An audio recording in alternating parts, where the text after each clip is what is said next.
Di berbagai museum di Portugal, pengunjung bisa menemukan koleksi fosil yang unik, aneh, bahkan luar biasa, yang menjadi saksi bisu perjalanan panjang sejarah bumi.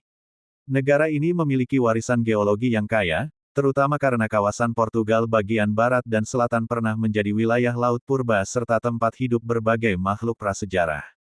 Salah satu yang paling menakjubkan adalah fosil dinosaurus raksasa dari periode Jura, yang ditemukan di Lurinha. Di Museda Lurinha, misalnya, terdapat fosil lengkap dinosaurus pemakan daging Torvosaurus gournei, salah satu predator terbesar di Eropa, serta sarang berisi telur dinosaurus yang masih mempertahankan bentuk aslinya. Fosil telur ini begitu unik, karena sebagian bahkan masih menyimpan jejak embrio kecil di dalamnya. Selain dinosaurus, museum-museum di Portugal juga menyimpan fosil laut purba, seperti amonit berukuran raksasa, kerang dengan bentuk spiral yang tampak lucu, hingga ikan-ikan prasejarah dengan gigi tajam dan bentuk tubuh yang aneh. Ada pula fosil tumbuhan berdaun besar dari zaman karbon, yang menunjukkan betapa suburnya vegetasi purba di kawasan ini.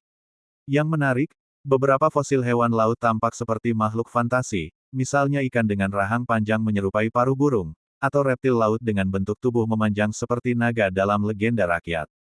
Koleksi semacam ini sering membuat pengunjung, terutama anak-anak, terpesona karena bentuknya tampak, aneh dan lucu, seolah berasal dari dunia dongeng. Keunikan lain bisa dilihat pada jejak kaki dinosaurus yang membatu, banyak ditemukan di Portugal Tengah. Beberapa museum bahkan menampilkan potongan besar batu dengan tapak dinosaurus yang jelas, memberikan kesan seakan makhluk purba itu baru saja melintas di sana. Dengan koleksi yang beragam, mulai dari predator buas, telur mungil, hingga makhluk laut dengan bentuk tak biasa, fosil-fosil di Museum Portugal tidak hanya menjadi bahan penelitian ilmiah, tetapi juga tontonan menarik yang memicu imajinasi. Pada masa kuno, sebelum lahirnya kerajaan Portugal pada abad ke-12, wilayah ini dihuni oleh bangsa Lusitania, suku kuno yang gagah berani.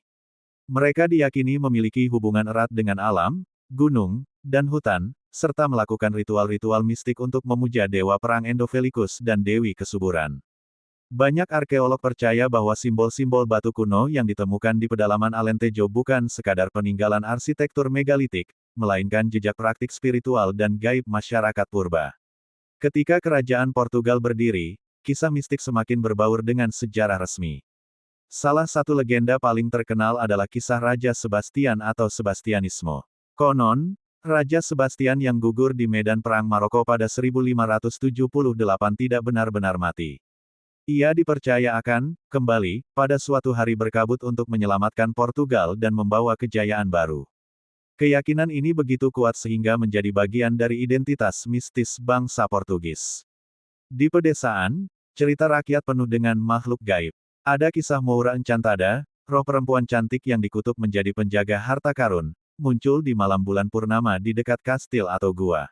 Siapapun yang bisa memecahkan teka-teki atau mengusir kutukannya akan mendapatkan kekayaan luar biasa. Selain itu, ada legenda tentang lobisomem, manusia serigala, yang berkeliaran di malam hari di hutan-hutan utara Portugal, serta kisah bruksas penyihir yang diyakini mampu meramalkan masa depan atau menyihir tanaman agar tumbuh subur.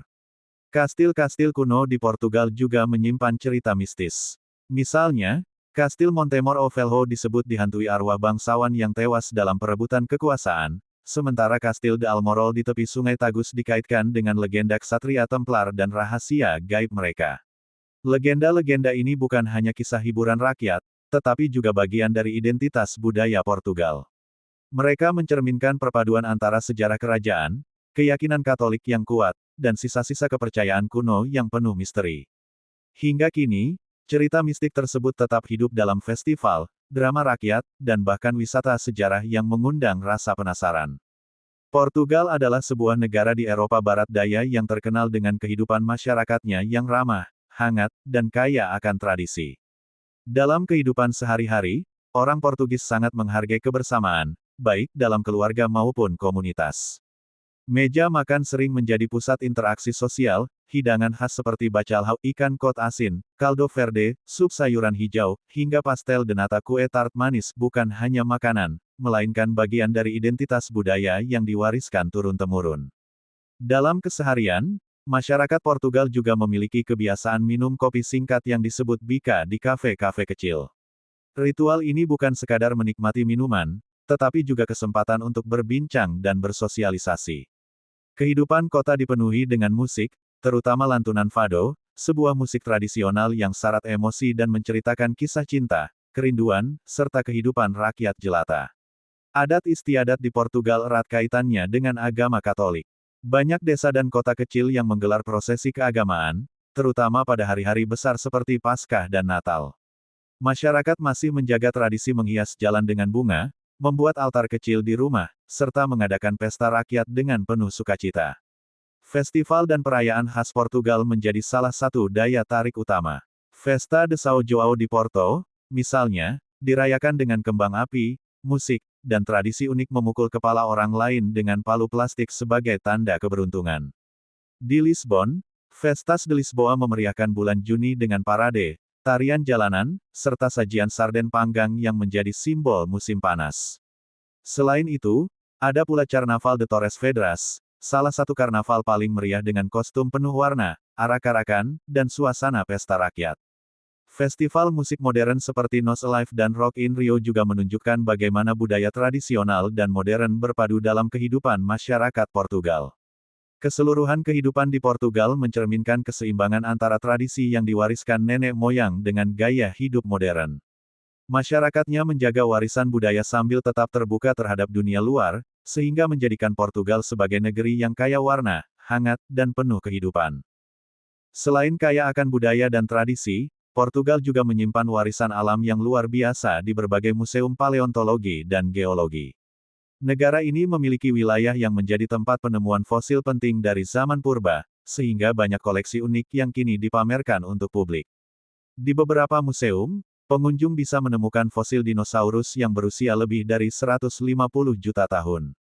Di Lurinha, misalnya, terdapat koleksi fosil dinosaurus terbesar di Eropa, termasuk tulang-tulang raksasa dari Torvosaurus gournei, salah satu predator terbesar di benua ini. Bentuk tengkoraknya yang garang dan gigi setajam pisau menjadikannya salah satu spesimen paling menakjubkan bagi pengunjung. Namun bukan hanya fosil raksasa yang menarik perhatian. Ada pula fosil jejak kaki dinosaurus yang membekas jelas di bebatuan kuno. Jejak-jejak ini terasa unik sekaligus lucu bagi sebagian orang karena seolah-olah dinosaurus sedang berjalan santai melewati Portugal jutaan tahun lalu, meninggalkan tapak kaki yang kini bisa kita nikmati. Selain itu, museum di Portugal juga memamerkan fosil ikan purba, kerang raksasa, serta tumbuhan laut yang sudah membatu. Beberapa fosil terlihat aneh karena bentuknya menyerupai ukiran seni alami, ada yang bergelombang seperti pola lukisan abstrak, ada pula yang tampak seperti ukiran miniatur. Yang tidak kalah luar biasa, beberapa museum menyimpan fosil embrio dinosaurus yang masih berada di dalam cangkang telur. Fosil ini langka dan sangat berharga, karena memberi gambaran bagaimana kehidupan purba berkembang. Koleksi fosil-fosil di Portugal bukan hanya sekadar benda mati, melainkan jendela untuk memahami kehidupan di masa lalu. Dari tulang raksasa yang menakutkan, hingga bentuk-bentuk kecil yang unik dan menggelitik rasa penasaran, semuanya menambah keajaiban pengalaman ketika berkunjung ke museum. Sejarah Portugal tidak hanya dikenal melalui kejayaan kerajaan maritimnya, tetapi juga dipenuhi kisah-kisah kuno, mistis, dan legenda rakyat yang mewarnai perjalanan bangsanya. Jauh sebelum berdirinya kerajaan Portugal pada abad ke-12, tanah Iberia telah dihuni oleh bangsa Keltik, Romawi, hingga bangsa Moor. Dari percampuran budaya inilah lahir cerita-cerita mistik yang masih hidup dalam tradisi lisan masyarakat. Salah satu legenda paling terkenal adalah kisah Raja Sebastian, yang hilang dalam pertempuran Alcacer Quibir tahun 1578. Rakyat percaya bahwa sang raja tidak mati, melainkan bersembunyi dan suatu hari akan kembali menyelamatkan Portugal dalam masa krisis. Keyakinan ini dikenal sebagai Sebastianisme, sebuah mitos mesianis yang syarat nuansa gaib dan harapan mistis. Ada pula legenda tentang Encantadas, perempuan gaib yang diyakini tinggal di gua, sungai, atau reruntuhan purba. Konon, mereka bisa muncul di malam tertentu untuk menebar pesona atau memberi ujian kepada manusia yang berani mendekat. Kisah-kisah ini sering dikaitkan dengan harta terpendam atau kutukan yang hanya bisa dipatahkan dengan kesetiaan dan keberanian. Di wilayah pedesaan, masih banyak cerita tentang makhluk gaib seperti lobisomem, manusia serigala. Dalam kepercayaan rakyat Portugal, manusia bisa berubah menjadi serigala ketika terkena kutukan atau melanggar sumpah tertentu. Cerita ini diwariskan turun-temurun, menjadi bagian dari tradisi lisan yang memadukan rasa takut sekaligus keajaiban dunia gaib. Selain legenda mistik, sejarah kerajaan Portugal juga kaya dengan simbol religius dan kisah heroik. Salah satunya adalah Ordo Kristus, sebuah perintah religius yang mewarisi tradisi ksatria Templar. Banyak misteri mengelilingi mereka, termasuk dugaan tentang rahasia gaib, pengetahuan tersembunyi, hingga kaitannya dengan penemuan benua baru. Legenda rakyat Portugal juga penuh dengan kisah cinta tragis, seperti cerita Pedro dan Ines de Castro. Ines, kekasih terlarang putra mahkota Pedro, dibunuh atas perintah raja. Namun setelah Pedro naik tahta, ia menggali kembali jasad Ines, menobatkannya sebagai ratu, dan memaksa bangsawan memberi penghormatan. Kisah nyata bercampur mistik ini menjadi salah satu cerita cinta paling terkenal dalam sejarah Eropa. Melalui sejarah kuno, legenda, dan cerita mistik ini, Portugal memperlihatkan bahwa kebudayaannya bukan hanya dibangun oleh fakta sejarah, melainkan juga oleh imajinasi rakyat, keyakinan gaib, dan simbol-simbol misterius yang terus hidup hingga kini.